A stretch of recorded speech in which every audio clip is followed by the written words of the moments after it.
हुसैन नवाज साहब कह रहे हैं कि पहले जमा करवा दी गई थी, क्या पहले जमा नहीं हुई थी? जेआईटी पर इल्जाम लगाए कि इसको दबा लिया गया था। देखिए, इन दस्तावेजात की अहमियत क्या बनती है, क्योंकि जेआईटी ने अपनी रिपोर्ट के अंदर कहा कि गल्फ स्टील मिल की सेल से मुतल्लिक जो कहानी है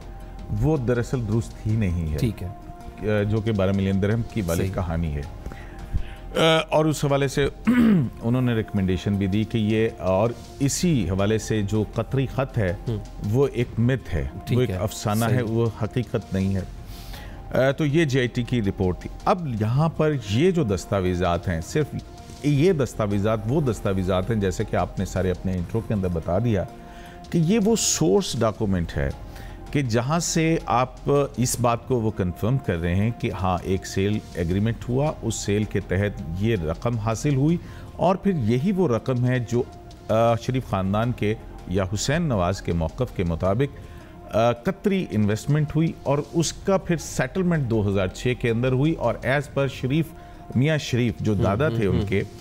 उनकी वसीयत या उनके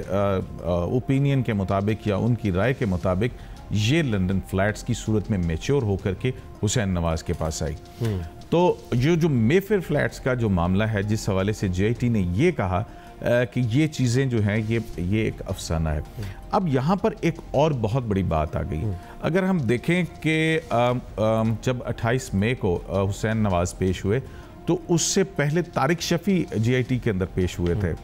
और तारिक शफ़ी के एतराज़ात के ऊपर बेस करके हुसैन नवाज ने एक दरख्वास्त सुप्रीम कोर्ट ऑफ पाकिस्तान में दाखिल की थी, जो कि जेआईटी के मेंबरान के ऊपर एक बायस का या उनकी जानिबदारी का और उनकी सियासी जो वाबस्तगियाँ हैं उनके हवाले से अदालत से इस्तदा की गई थी जेआईटी के वो पे। लेकिन सुप्रीम कोर्ट ऑफ पाकिस्तान ने कहा था कि ये उनके एतराज़ात कबल अज़ वक्त हैं, चाचे मामे और रिश्तेदारियों वो जो है सारी सूरत हाल।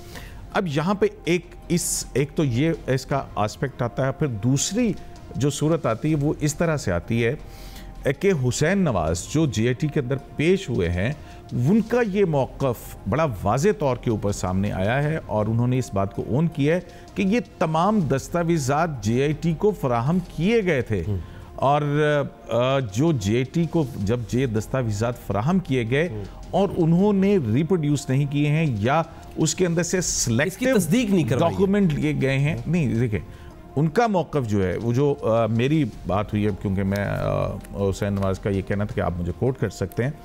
तो उनका कहना ये है कि ये दस्तावेज़ात जेआईटी को फराहम की गई थी, उसमें से सिलेक्टिव दस्तावेज़ात ली गई और बहुत सारी दस्तावेज़ात को छुपाया गया, तो ये मेलाफिडी कंट्रीब्यूट कर रहे हैं जेआईटी को। सो दैट ये एक बहुत बड़ी एक फिर जो है जेआईटी के ऊपर, हाँ अलबत्ता अब इस पे क्या मौक़िफ़ इख्तियार होता है, जाहिर है एक सवाल जो है वो सारे सूरत हाल के ऊपर खड़ा कर दिया गया है। कल सुप्रीम कोर्ट ऑफ पाकिस्तान में ये बात होगी, जाहिर है इस हवाले से बहुत सारे सवालात भी होंगे, लेकिन एक ट्विस्ट बहरहाल जो है वो आ गया कि अब इसमें पासा पलटता है या पासा उलटता है।